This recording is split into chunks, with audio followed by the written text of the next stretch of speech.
Fala galera, análise da partida Flamengo 1, Bahia 0, pela 25ª rodada do Brasileirão. Algumas observações antes da gente começar a análise. Todos os dados que eu mostro aqui eu tiro do SofaScore logo após o final das partidas. Então, alguns números podem ser corrigidos no futuro, mas aí eu não tenho muito o que fazer, paciência.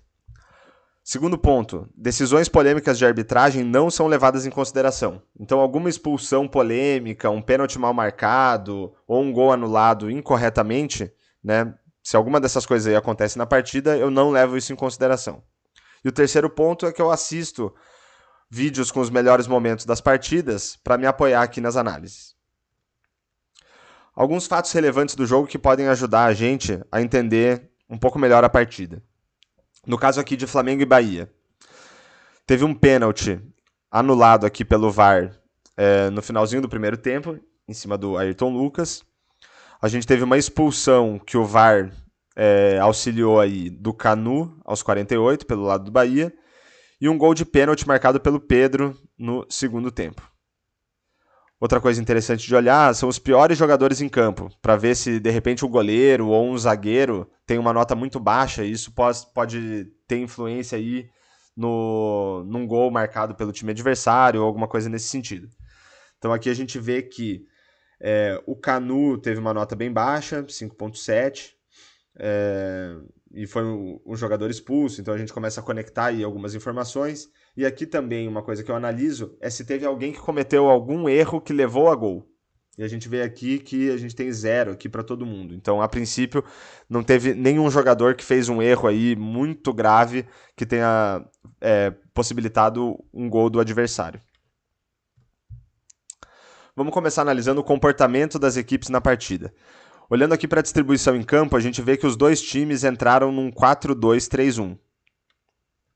Além disso, a gente pode ver aqui o posicionamento médio dos jogadores em campo e a gente vê os jogadores do Flamengo aqui em vermelho um pouco mais adiantados em relação aos jogadores do Bahia. Então isso mostra que provavelmente o Flamengo jogou mais em cima do Bahia, empurrando o Bahia para o seu campo de defesa.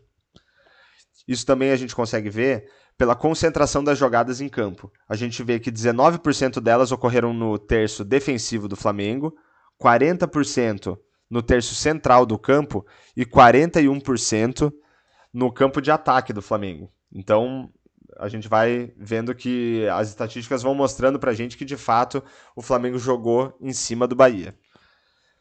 A gente tem um gráfico aqui embaixo que mostra o domínio do jogo, né? Em cada momento do jogo, qual era o time que dominava? As barrinhas em vermelho aqui representam o Flamengo e as brancas o Bahia. Então a gente vê que praticamente ao longo do jogo inteiro o Flamengo dominou o Bahia.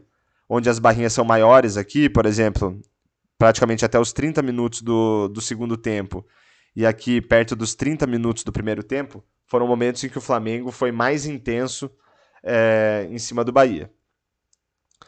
Olhando aqui alguns números que refletem aí o comportamento dos times na partida, eu vou destacar aqui apenas aqueles que são mais relevantes para cada uma das equipes. E aí, se fizer sentido para você, você pode pausar o vídeo e analisar com mais detalhe cada um dos números aqui. Pelo lado do Flamengo, a gente vê aqui uma posse de bola alta, tá? Passes tentados também, um número bastante alto para um time que joga em casa, e também um alto número de cruzamentos, tá? Se os números são altos ou baixos aqui, eu estou olhando por essa graduação que eu coloquei aqui do lado, né? Então ela vai de 0 a 5. E eu considero o mando de campo. Então, vocês vão ver que, de vez em quando, números semelhantes para um lado e para o outro, para o time que está jogando fora de casa, pode ser um número mais relevante, porque, de repente, aquele número, para times que jogam fora de casa, em geral, é um número mais baixo. Pelo lado do Bahia, a gente vê aqui um alto número de dribles, tá? 21 dribles tentados, e também essas estatísticas defensivas, né? De roubadas de bola, interceptações e rebatidas. Isso é natural, né? Um time que está jogando com menos posse de bola tende a tentar roubar mais bolas, a tentar fazer mais interceptações e rebatidas, e a gente vê isso acontecendo aqui nesse jogo. Agora vamos olhar aqui para a criação, como que os times desempenharam na criação. Passes decisivos. O Flamengo teve 13 contra 5 passes do Bahia. E aí, o que são passes decisivos? São passes que ou possibilitaram um chute a gol, ou então possibilitaram uma assistência para gol. Então, o Flamengo deu 13 contra 5 do Bahia. Expectativa de assistências. Eu não vou entrar muito em detalhes aqui sobre algumas estatísticas, tá? Eu vou falar um pouquinho sobre elas, mas eu pretendo fazer um vídeo para explicar um pouco melhor algumas estatísticas que não são tão comuns nas análises aí que a gente está acostumado, tá? Então, expectativa de assistências. O que interessa para a gente aqui é, quanto maior o valor, melhor foi o desempenho do time em colocar os seus atacantes em condição de chutar a gol. Não necessariamente eles chutaram a gol, muito menos fizeram o gol. Mas a ideia aqui é a gente analisar a qualidade do time nesse quesito. Passes que colocaram o atacante em condição de chute a gol. O Flamengo tem aqui 0,95 contra 0,51 do Bahia. E aqui fica legal da gente ver. Em relação a times mandantes, o Flamengo aqui tem uma graduação de 3. E o Bahia, em relação a times visitantes, tem aqui uma graduação de 2. Então, assim, nenhuma das equipes foi muito bem nesse quesito. Olhando agora para chutes a gol, o Flamengo deu 15 chutes a gol, sendo que em 2 oportunidades eram chances claras de gol. Teve 5 chutes bloqueados, 3 chutes para fora, sendo que um passou perto do gol, 2 chutes na trave, o que é um número relativamente alto, 4 chutes defendidos e 1 gol marcado.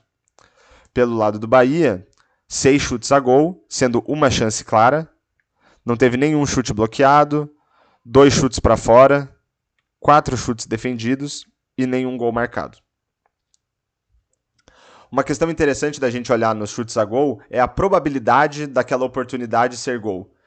Então vamos pensar que um chute de fora da área não tem a mesma probabilidade de gol do que um chute na marca do pênalti. Então, para isso, a gente tem algumas estatísticas que medem, né, a qualidade da oportunidade e a qualidade do chute dado. A qualidade da oportunidade ela é dada pela expectativa de gol. De novo, eu não vou entrar muito em detalhe aqui, mas o que interessa para a gente é que, em média, um chute numa partida aleatória tem 10% de chance de ser gol. Tá? Então, se a gente pegar aí chutes de fora da área, chutes de dentro da área, chutes mais pelo lado, enfim, pega aí uma quantidade grande de chutes, se a gente tirar a média, a gente vai ver que a probabilidade de gol é de 10%. Então aqui eu trago quantos chutes cada time deu com probabilidade de gol acima de 10%. Um chute pelo lado do Flamengo e um chute pelo lado do Bahia. A gente vê que são números pequenos, né? Tanto para o Flamengo que estava jogando em casa, quanto para o Bahia que estava jogando fora. E uma segunda estatística que analisa os chutes a gol é o PSXG. A ideia aqui é a gente analisar a qualidade do chute. Então vamos pensar, um chute que vai no ângulo tem uma probabilidade maior de gol do que um chute que vai no meio do gol. É mais fácil para o goleiro defender um chute que vai no meio. E o PSXG busca analisar essa questão. Qual é a qualidade que o finalizador deu no chute para a gente, né, ver se foram chutes ruins que um time deu ou se foram chutes bons. Em média, um chute que vai no gol tem 30% de chance de entrar. E aí eu trago aqui quantos chutes cada time deu que tinham mais de 30% de chance de gol. Um chute para cada lado, e aí a gente vê que pelo lado do Bahia, que estava jogando como visitante, um chute com mais de 30% de chance de gol é um número relativamente alto. Pelo lado do Flamengo, é mais ou menos a média, um chute com mais de 30% de chance de entrar. Aqui embaixo a gente vê o mapa dos chutes. A gente vê que o Bahia, né, deu poucos chutes a gol, né, a gente tinha visto que foram 6, e deu a maioria dos seus chutes aqui de dentro da área. Mas tiveram 2 aqui que foram meio pelo lado, né, não é uma posição muito boa para se marcar. Já pelo lado do Flamengo, a gente vê uma grande quantidade de chutes de fora da área, mas ao mesmo tempo também uma grande quantidade de chutes dentro da área. E agora vamos tentar analisar um pouco do placar aqui. Tem algumas coisas interessantes para a gente ver. Aqui eu trago as principais finalizações do jogo. Tá? Então, o Flamengo marcou um gol de pênalti aos 61 com o Pedro.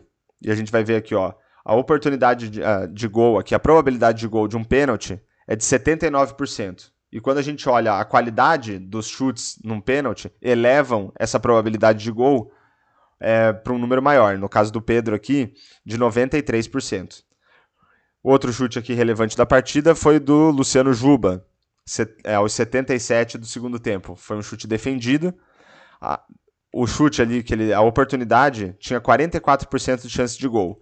E ele conseguiu dar uma qualidade no chute que elevou para 69%. E agora o que acontece se a gente reunir todos os chutes da partida? O que a gente consegue tirar disso? A gente consegue projetar placares com base nas oportunidades e com base na qualidade dos chutes. Então vamos olhar aqui para cada um dos times essa análise do placar. Considerando todas as oportunidades do Flamengo, ele tinha um potencial de marcar 1,44 gols. Se a gente olha a qualidade desses chutes, o potencial era para marcar 1,21 gols, menos do que 1,44. Essa diferença negativa entre a qualidade dos chutes e a qualidade das oportunidades mostra que o desempenho dos atacantes do Flamengo não foi tão bom. As oportunidades que eles tinham para marcar gol eram boas, vamos dizer assim, só que eles deram menos qualidade. A qualidade que eles deram nos chutes reduziu o potencial de gols para 1,21. E a gente vê que o Flamengo marcou apenas um gol na partida. Então essa diferença, né, entre o um gol marcado e o potencial de 1,21 gols, é uma diferença positiva de 0,21, mostra como foi o desempenho do goleiro do Bahia. Então o goleiro do Bahia evitou 0,21 gols. Então não é um desempenho maravilhoso, mas o goleiro do Bahia trabalhou de acordo, vamos dizer assim. Os atacantes do Flamengo deram qualidade nos chutes para marcar 1,21 gols, marcaram um, deu quase na mesma, então o goleiro do Bahia, no geral, não comprometeu. Obviamente, ele poderia ter falhado num gol e ter feito uma defesa espetacular, por exemplo. Que, na média, o desempenho dele seria ok. Já pelo lado do Bahia, a qualidade das oportunidades criadas dava um potencial de 0,57 gols e a qualidade dos chutes 0,77 gols. Então essa diferença positiva aqui mostra que os atacantes do Bahia deram qualidade nas oportunidades através das finalizações, né? Tiveram boas finalizações que elevaram o potencial do placar, né, de 0,57 gols para 0,77. Só que o Bahia não marcou nenhum gol. Então, o desempenho do goleiro do Flamengo pode ser medido aqui por essa diferença, né, entre os 0 gols marcados pelo Bahia e os 0,77 gols de potencial que o Bahia tinha com base na qualidade dos chutes dos atacantes. Então isso aqui mostra que o goleiro do Flamengo teve um desempenho relativamente bom. E por fim, a ideia aqui é a gente analisar se o jogo foi legal ou não. Então eu separei aqui algumas estatísticas que, ao meu ver, refletem a qualidade de uma partida. Então o que eu espero? Eu espero um alto número de passes decisivos, eu espero expectativas de assistências, eu espero um grande número de chutes a gol, chances claras de gol. Eu coloquei aqui os chutes na trave porque eles não são capturados aqui pela qualidade dos chutes, que eu vinha falando anteriormente, né, que é medido pelo PSXG. Chutes na trave tem PSXG 0, mas eu considero que chutes na trave são bons chutes, então eu decidi trazer eles aqui. Outras coisas que para mim medem a qualidade da partida são chutes a gol com oportunidade de gol acima de 10%, chutes no gol que tenham qualidade suficiente, né, acima de 30%, e, obviamente, a quantidade de gols marcados. Então, se a gente for olhar número por número aqui, a gente vai ver que, em geral, o Flamengo teve, para todas essas estatísticas aqui, números aqui com graduação entre 3 e 4, na maioria delas, né? Apenas aqui os chutes com expectativa de gol acima de 10% que ficou baixo. Pelo lado do Bahia, a gente pode destacar aqui um chute com mais de 30% de chance de gol e uma chance clara de gol criado. Então eu diria aqui que, no geral, o jogo não foi lá muito interessante, mas pelo lado do Flamengo, obviamente, foi onde a gente encontrou as estatísticas aqui mais relevantes para dizer que, pelo menos pelo lado do Flamengo, o jogo teve alguma qualidade. Então é isso, pessoal. Essa foi a análise. Se vocês puderem deixar um comentário aí sobre o jogo, sobre a análise que eu fiz, se inscrever no canal, dar like, compartilhar. São os primeiros vídeos do canal aí, o apoio de vocês é muito importante. Valeu!